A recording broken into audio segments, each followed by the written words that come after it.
Hey guys, welcome back. This is my WLTOYS A979-B. This is the upgraded version, the one with a 540 motor. In this video, I'm going to be talking about the top 3 best things and the top 3 worst things in terms of my opinion. I've owned this RC for a little while now. I've done a couple of videos, and I can definitively say what's good and what is bad. So let's start off right from the start. What is good about it? And that is speed. The only reason people buy these RCs, other than price of course, is the speed. So they claim to have a 70 km/h speed. That is pretty quick for a small 16 scale RC like this. Now I did use my speed gauge on it. I had a couple problems, but I have no doubt that you can get it up to 70 km/h with the included factory 2S LiPo.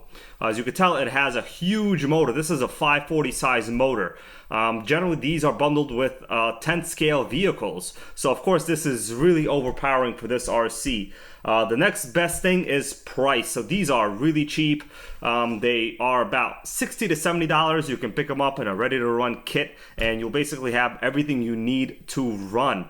That is a fantastic price point for $70. The best you could do is maybe a really underpowered Chinese RC off of Hobby King, but you cannot get it into anything brand name for less than $150, I would say. And at that point, you would be stuck with maybe some kind of Traxxas XL5 system that would be still much slower than this RC in stock form. So far we've covered the 2 best things, which are speed and price. The third best thing is it's ready to run. So you actually don't need to buy anything at all for this RC. You even have a battery. Now granted, this is a small capacity LiPo, but you know what? It is a LiPo. That is more than some RCs give you. The reason I have my Dromeda out here is just to kind of demonstrate that this doesn't even have a LiPo pack. This has an old style 5-cell nickel metal hydroxide pack. So it's 7.2 volts. Sorry guys, it's a 6-cell. So it's a regular 6-cell pack. You can tell right here, it's kind of, look at that. You see that right here? It still is pretty quick, but this is a brushless system, so keep that in mind. This video really isn't about this RC. We're focusing on the WLTOYS in this one. So, what about the worst thing? So I think that is really what the problem here is now, the turning radius. I took a couple clips here of 3 cheap RCs that I have. The first one up right here is the WLTOYS 12428, which is 12th scale ready to run RC, also running a similar size motor as here, regular 540 can. Look at this turning radius. I mean, no problem at all. Second one up here is the GP Toys. Very cheap RC, was about $35 ready to run. Look at that turning radius. Actually beat the other one. I mean, that's incredible. And now we're up to the WLTOYS. So this thing steers. Let me show you here a little bit. Look at the steering throw. That is horrible. I've never seen anything this bad. Look how slow this is. Well, it's not really slow, but it's just about, you know, the steering turn itself. It's just minimal. Let's look at this one. Look at the steering throw in this one. It's enormous.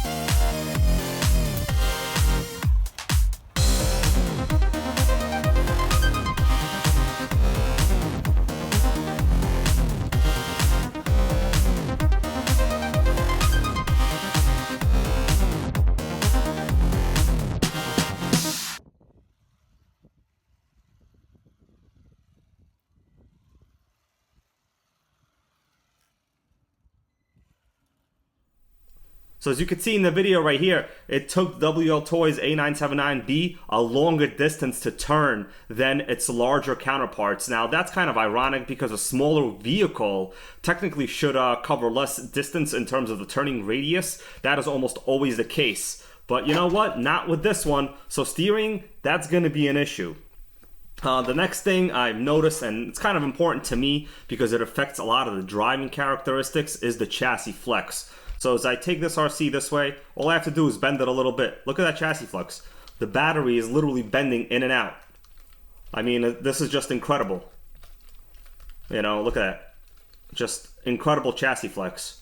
So, you might say to yourself, well, this is not a bad thing, right, for a beginner, because it'll absorb a lot of impact, in case you have a crash. But I'll tell you this, I have noticed that steering is very tough here. Not only do you have a terrible steering mechanism in terms of, the potential steering throw here, but the parts just flex so much that when you're accelerating in any way, the chassis constantly, like, it goes in and out. It constantly does kind of little, like, sideways turns. I can never really get it to go straight. It seems like when you are on the throttle and then you let go of the throttle, even though you haven't really adjusted the steering at all, it is still kind of wobbly, like, no matter what you do. Now, you don't really have that much steering kind of issues here in terms of the linkages themselves, but the overall chassis flex and the incredible torque from the 540 size brush motor adds a lot to that. So you just have a lot of chassis flex, and for me that is pretty much a horrible thing in case when you want to go when you want to do high speed runs.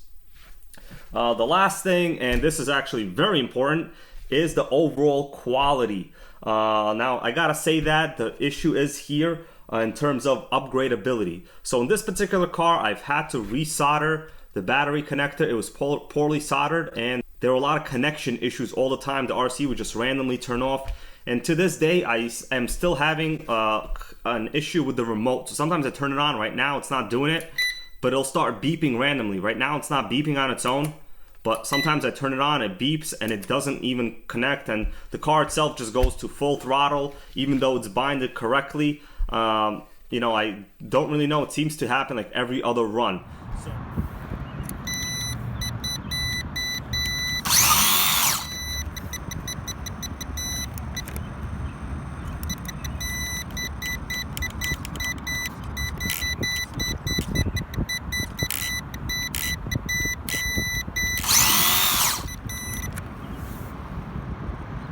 So the issue with that is, now you might say to yourself, well, it's a cheap RC, you got a good kit, good platform, why don't you just upgrade it? Well, this is a 2-in-1 ESC receiver design.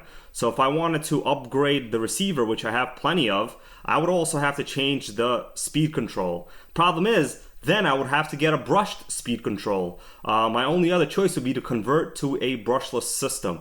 You can, for about $35 on eBay, get yourself a full brushless system. Of course, you'll need a remote and a receiver. Not a big deal, but best case scenario is probably just to pray that this stuff doesn't break, because I'm having this issue, and that's why I haven't really done a lot of speed runs with this RC, because every other time it seems to glitch.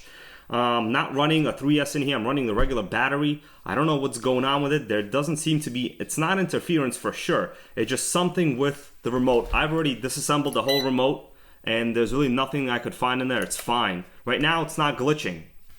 Previously it was a glitch fest out here. But there you go, guys. These are top 3 best and worst things. If there's anything you want to add to the list, please put them down in the comments below. I'm curious to see what you guys have to say. Thanks so much for watching.